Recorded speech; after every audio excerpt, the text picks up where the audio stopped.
Hello and welcome to Gov Geeks Assemble. Thank you so much for joining us today. Today we're going to be talking about a fun concept called golden handcuffs. So real quick, Karen, what's a golden handcuff? A sparkly new accessory? Some good bling, right? Well, think of it this way. If you've ever accepted a position or even stayed in a job because you felt that you had to because of circumstances, and then you just stayed there a little bit longer than you wanted to, well, those are pretty much golden handcuffs. They have some value, but unfortunately, they're restrictive and they can bind you in place there. So let's go ahead and get into it then.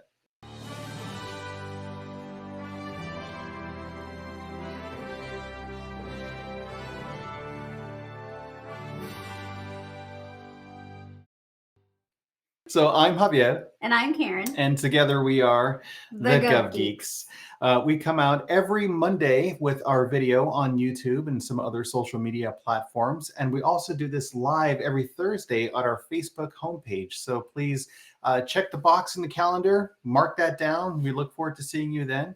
6 Eastern. 6 Eastern. Yes, thank you so much for that. I appreciate that. So, we're talking about golden handcuffs today. And we mentioned that there's something that's very valuable, but at the same time, it could also be something that is very restrictive or even limiting. Karen, I know we were talking about the concept of golden handcuffs. What, in your experience, have you seen or have you heard about golden handcuffs?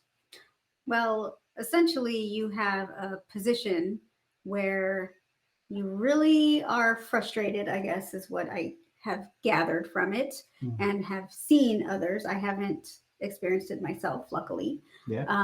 But you are not really happy in your current position for a multitude of reasons. Maybe you've plateaued, you feel like you cannot progress any further, Right. and you want to leave, but you're like, well, these benefits that the organization has, or it has insurance, then I have to figure out how to get insurance, just all sorts of things that cause you to be limited in your options. Any number of things. Yeah. The commute is fantastic. I really like how there's donuts every Friday. I mean, whatever the concept is that really keeps you in that position. I mean, on the one hand, it's great that there are these benefits that are there for you. But what happens when it becomes destructive is if these benefits actually limit you from growing and even progressing a little bit further. Absolutely, yeah. Yeah. So we have some strategies for you today to actually go about breaking the golden handcuffs and moving forward in your career. So let's get into them, right? All right. The first strategy to really break the golden handcuffs is to listen to what's important to you, really deep down. If you were to ask yourself honestly, what is it that I want? What is it that I really care about? What am I passionate about? Right? Yeah, and you just want to again follow that passion. And sometimes you find it in your current position, sometimes it's through volunteer efforts, things that you find outside of work. Sometimes that can work too, Sure. right? Sometimes if you're not able to get that satisfaction within your 9 to 5, maybe you do it outside of that. So there's many ways to kind of combat the golden handcuffs Exactly. theory. The idea about being limited, if you can find it in other things outside of the workplace, then that's great. That's certainly a great way of avoiding it because if you can think through like what is very valuable in your life and what do you really care about, and you design strategies that allow yourself to have that type of fulfillment, well then there you go. You're definitely getting the golden handcuffs kind of like broken off there as well. Right? And maybe it's more of your kind of positioning yourself in a way where the handcuffs aren't as binding, Right? but you still have them. So I think it's really identifying those areas, maybe within what you currently do, that you have a passion for. We've talked about it before, where maybe there's a specific task that you really enjoy doing and you want to do more of that. Mhm. Or maybe you find other ways, whether it's another detail, a temporary duty, or another project to help work on. I know I've done that Mhm. myself, wherein I would be in the position and there would be an opportunity to work on, let's say, a special project, and I would volunteer to do that. Right. So then I get, that challenge, or get to apply my skill set in a different way, and helps me to enjoy my job better. Well, I think that that's the key thing because you were listening to what's important to you and then finding out where you could find that in your job, in the workplace, outside of all of that. And that, I think, is the key thing, really listening to yourself.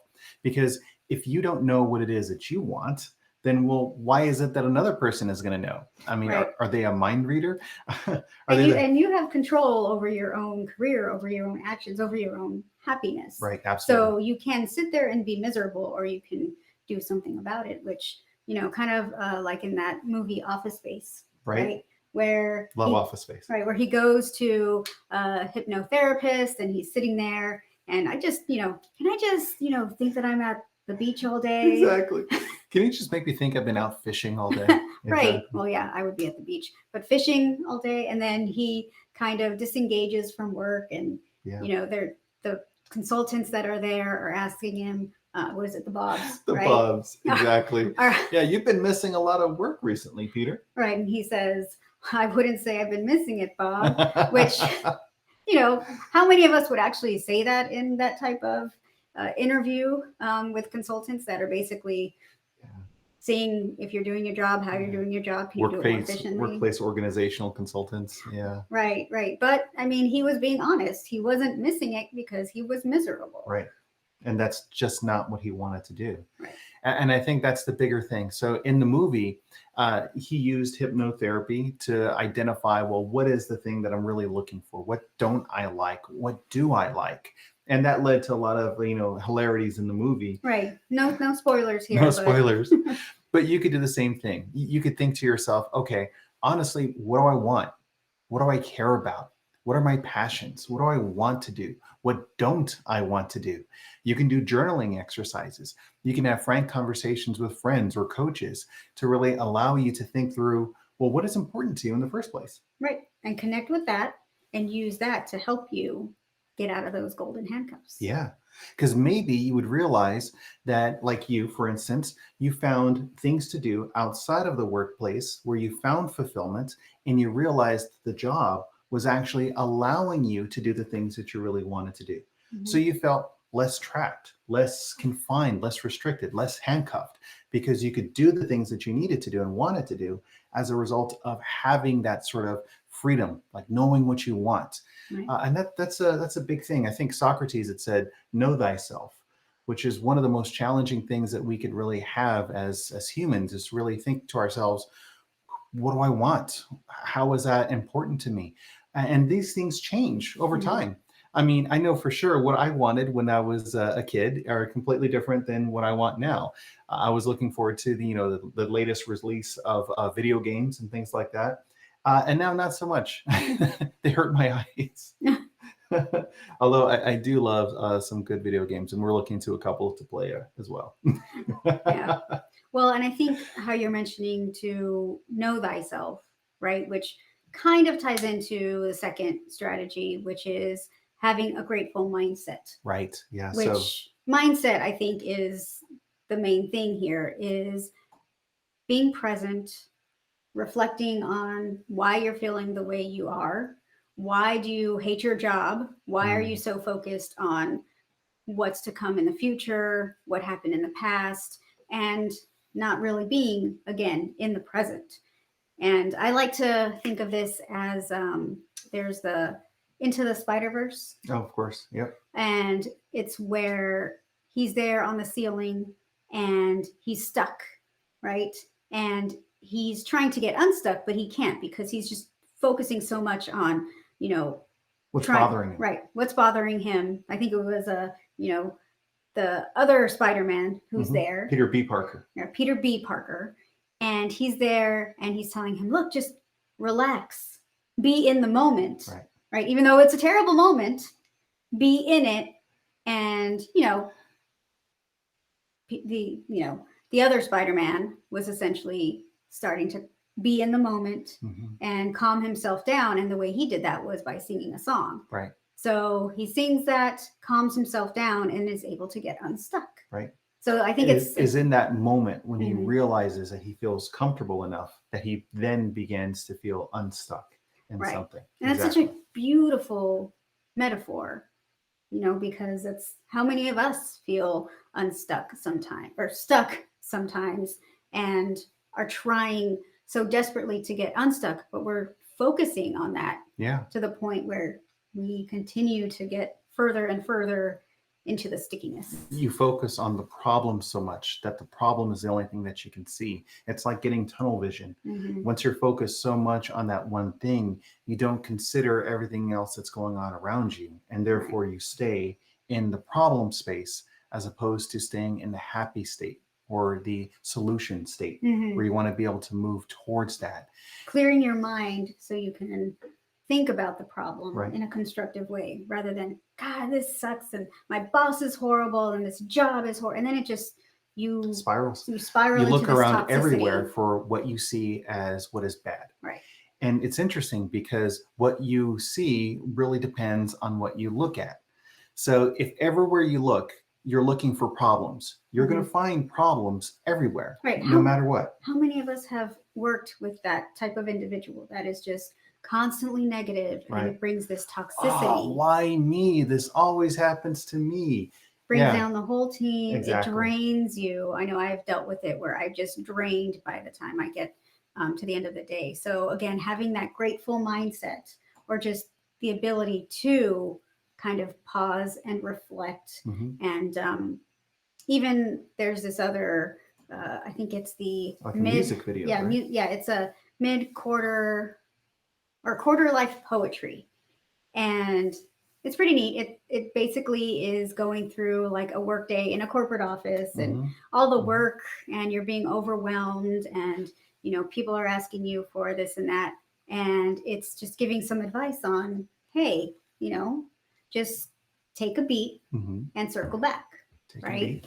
And I think that also sometimes we need to do that in our day-to-day oftentimes. So it's a funny take on it, but it's true. You Very want true. to try to, sometimes you do have to take a beat and circle back. Yeah. For your own mental health, really. And also for everyone else's mental health and well-being, because you have a direct impact on those that are around you. So the more that you are creating and identifying issues, the more those issues are going to impact and affect others. It's kind of like the idea if you're walking into the grocery store or something and you stub your toe and you get upset about that one, and then you bump into the next person and you go to the next person, you start getting angry. Well, you're just allowing that to kind of spread for everyone else to experience. And that really isn't the thing that you want, because you don't want to feel terrible. I mean, how would you want to feel about another person making you feel bad as well? So yeah, it's just taking the opportunity to really focus on, well, what is there to be grateful for? And it's an interesting thing also, because you could take a very bad situation and then think about it logically and think, well, what is the good here? What's the opportunity that I'm not seeing? For instance, if you're going to the grocery store again and the closest parking space that you can get is all the way in the back. Well, okay, so what are the upsides of that? Maybe you have a greater distance to walk, which is a little bit better for your exercise. Maybe if your car isn't so close to other cars, you won't get a bent bumper or a fender or something from a cart running into it and hitting it. I mean, there's just different ways of looking at things. You have the capacity to be grateful for whatever it is that you have and be thankful for whatever it is that you want. And the more that you look for the things that really identify happiness for you, and the more you go towards them, the happier you're going to be. And the less restricted and limited you will be with the golden handcuffs, because you know for sure that this could be a career or a job that could be beneficial for you, could be helpful for you. I think earlier this morning we were talking about this idea about mindful or mindful. So on the one side, you could be thinking about all of the problems, oh gosh, the commute, this work that I've got to do, a terrible song that just kind of gets stuck in my head. Or you could be more mindful. And it's kind of like the idea about a person walking with their pet, and one person sees everything that's terrible, but the pet sees, oh, beautiful sun, beautiful they're clean in the moment. trees. They're just in that moment instead of thinking about all the other things. Exactly. Right? Which I know when I got to participate in the Key Leadership Program and Lacuna, they do talk a lot about mindfulness and different exercises. And I think it's just helpful to bring yourself back into the moment and just be present, because sometimes we miss out on things when we're not listening. We're focusing on other things going on in our minds instead of being there Mhm. in the moment. And it's also important to note that just because you're mindful in this way, that doesn't mean that bad things aren't going to happen or things aren't going to pop up. It's just how you choose to respond and react to what you're seeing around you. Mm-hmm. Like some people, you can think, gosh, why is it this person is always happy? How is it that they're always able to, have a great view on things? Well, Right. I often it's a think that choice. about you. I know. Whereas, how can you see the positive in this thing? It sucks right now. And sometimes you need to just wallow in the suck, Yeah. right? But not for too long. But at the same time, okay, this sucks. It's horrible. But what positive can I What have I glean from learned this? from this experience? What has this taught me? Where can I see growth in this that I'm presented with? What Mm-hmm. are the things that I could use to help me move forward? How could I take all these negative things and then move forward to positive things? I love plenty of examples that are like that, because one of them was on the high-speed railway that was in Japan, for instance. And there was a whole lot of water that was kind of seeping in, and it was definitely stopping all of the tunneling. Then one person just took their hat, filled it up with some water that was coming out of the walls, and tasted it and realized, oh my gosh, this actually really tastes good. And they were able to use that water to sell. And it was this growth opportunity that was there. And they were just presented with another opportunity. So one person is looking at it going, oh my gosh, everything's got to stop. This is going to be a terrible thing. And another person is, well, this is another gift. Not only do we get this highway or high speed rail, but we also get this great water that tastes great and we can sell it. Mm-hmm. More Awesome. opportunity. Yeah, it's all the way in how you look at it. Exactly. It's all in how you look at it. Yeah. Thanks for saying it correctly. I appreciate it. That's all right. There's no wine in here. It's just None at all. Just vitamin water. It's interesting because I heard you say that, but I heard what you meant, not what you said. Exactly. I was just choosing to hear from your heart rather than from your mind. So strategy number 3 then. First, we talked about really identifying what you want. Then we talked about having a grateful mindset or a grateful approach. And lastly, number 3, we're going to present building reach goals or building clear milestones. What are reach goals? Oh, thank you for asking. Okay. So a reach goal could be something that is just outside of what would be a SMART goal. So a SMART goal, as we know, is something that is specific, measurable, attainable, relevant, and of course, timely. The reach goal is just something just outside of that. So if you allow yourself to have the opportunity to have a reach goal, to grow towards something, Mm-hmm. you don't necessarily have to get it, because it is the growth, it is the progress to get to that point that allows you to have that type of growth. Right. So it's kind of conditioning your body when you're stretching. Right. Right. So, like if you're in yoga or any conditioning training where you stretch yourself a little bit each time to expand. And the idea is to make it just a little bit outside of your reach. So you're not going like from one step, oh yeah, I have never run before. I'm going to do a marathon. I'm going to do a marathon. A triathlon. Why not? I can do it. It's Never my ridden a reach bike. goal. I can make it. Right. That's not a reasonable goal. No, it is not. Right. Not a SMART goal. And also it's the idea about a comfort zone, growing out to a growth zone, and then a danger zone. So you want to be able to set how you're comfortable now and grow into another space of growth. Mm-hmm. And then from there, grow into the danger zone. Because at one point, a comfort zone is so small, but the more you do it, the more you get comfortable with more things. I mean, if you were to take a step and you back, continue to expand yes, where your comfort zone is. Yeah. Continue to grow. You continue to grow. Right. I mean, I remember when I was younger and I couldn't ride a bike, and then I learned how to do that. My comfort level grew. That doesn't necessarily mean that I'm ready to go join a triathlon like you're mentioning, Mm-hmm. but it does mean that I'm more comfortable than what I was previously.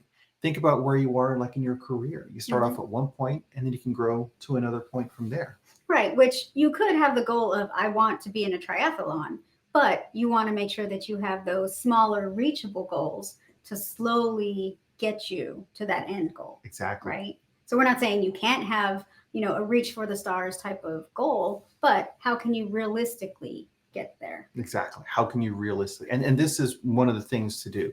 You continue to grow a little bit over time.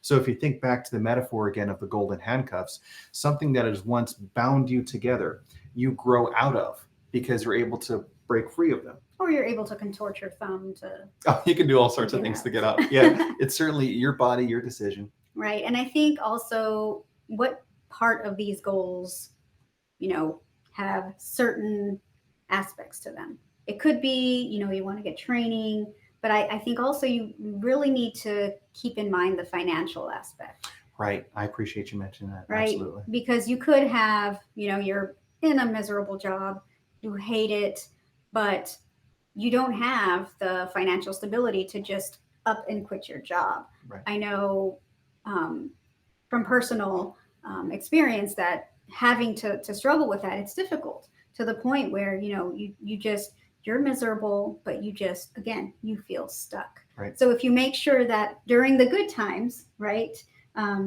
you are saving up and you have that stability. So for whatever reason, if anything happens, you get laid off, or there's a pandemic, things like that, or you're just not enjoying your current job, Right. maybe you have more stability to get out of that job. I had a conversation with a colleague a couple of years ago, and he said something so profound that I'd like to share with you guys today. He said, power isn't being able to tell another person to go do something. Oh, I'm a manager, I'm going to say you have to do this, and then you have to do it because it's your job. He said, true power is the ability to walk away from the whole thing, to be able to say, no, I think I'm going to pass on that. That's not something I'm interested in doing. So if you're put into a position at work where you feel, gosh, I have to do this, I feel terrible about it, I don't want to do it, and for whatever reason, perhaps you feel like it's unethical, or it's a challenge, or it's a concern of yours, and you want to be able to walk away. If you are in the golden handcuffs, you're going to say, I have to stay because I want all of these things. True power is to be able to say, no, I'm willing to walk away from this thing. And then having the ability to do so. And so when you're setting your financial goals, that allows you to be able to do those sorts of things as you continue to grow in your career. Right. And that's why it's important to have like a lot of these strategies and plans like we're talking about. So for instance, if you're doing good networking, or if you're establishing good relationships and good career strategies, and your resume is out there with people that could make hiring decisions to allow you to move into that position, you could say, thank you for the opportunity. I'm not willing to do this, or I'm not comfortable doing that. I respectfully resign, or I respectfully would like to move on to this other position. And then you're able to go. So it's not just like, you have a whole bag of cash and you never have to worry about working a day again in your whole life. And only then can you have that ability.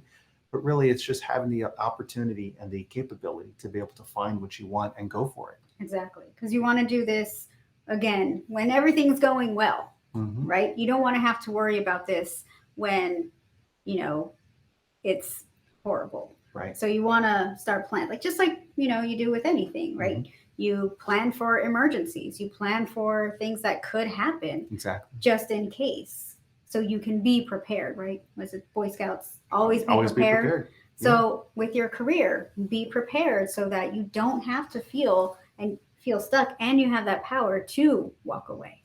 Dig the well before you get thirsty, rather than, oh no, I really need something. And a lot of times we're working with our colleagues and our clients where they're in a position where, because they put in so much of a priority in their current workplace or their golden handcuffs, they have allowed themselves to feel less and less available, or perhaps even more isolated. And then they need to really start up their career again. They need to do more networking, engagement, apply for different jobs. They hadn't updated their materials in years. There's all of these things. Then you're scrambling to get the resume done because the posting closes in, 6 hours. So again, just be prepared. And so these are different steps that you can set for yourself. Reach goals that would allow you to know for sure that you can go for what you really care about. Hmm. And I know that there's other limiting factors. I mean, like retirement and savings, and how it used to be in the federal government with the CSRS, the retirement system that was done previously, where you couldn't move around in the agencies. And then now we have FERS, the Federal Employee Retirement System. So you can take your retirement and then move to different agencies. Yeah, more flexibility More there. flexibility, exactly. So it's really using the tools that you have available to you in a way that allows you to find the fulfillment that you're interested in.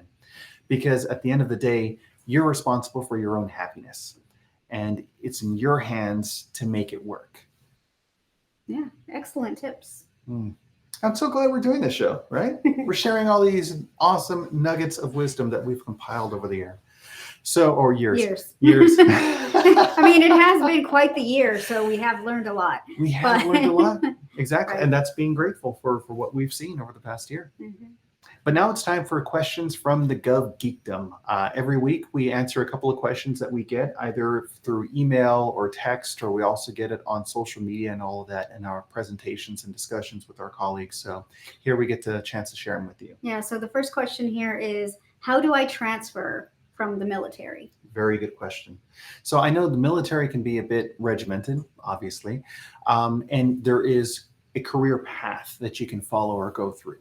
So on one hand, you may see that this is the traditional way to go about things, and you're kind of used to that. But then when you're in the government or outside of military, it might be a bit more challenging because there's so many options. There's so many career paths and directions. You're in charge of it on your own, basically. It's not Exactly. set up for you. So it's really identifying where the opportunities are and designing strategies to go about attaining all of those. There's plenty of resources that you can use that would allow you to say, well, I was this in the military, and that translates to that in federal service. Using that helps you kind of transition from one to the next. Mm. Also, the culture is a bit different as well outside of the military. So just recognizing what that culture would be and having a good open mindset, being very grateful, being mindful about what you're seeing, and realizing, well, this isn't where you were. Kind of like this idea, what you did is not going to get you to where you want to go. Hopefully I didn't mess that up too much. That's okay. What got you here won't get you there. See, you got there. And there's the translation. All right, next question. What does a career coach do? Okay, so I have to make sure that I manage myself in this one. I think next week we're going to have a very large discussion on this one, a whole show dedicated to this topic. But really, I could say what a career coach is not. This isn't a career consultant, so they're not going to tell you, you need to do this, you need to do that. Or do it for you. It's not a career counselor or person that's going to say, open up a file folder and say, here's the 30 different things that you can be. Choose from one, hit apply. That's done. It's not just like a BuzzFeed quiz where I could figure out what house from Harry Potter I am. Exactly. Ravenclaw. Gryffindor. Nice. Really, it's more about a partnership. It's establishing a real connection that allows the fulfillment of the client. So you as the individual is the one that really grows into what you want through the help and the partnership with the coach. Mm-hmm. And it's certainly not like a recruiter who's going to tell you anything and everything about a position just to get it filled.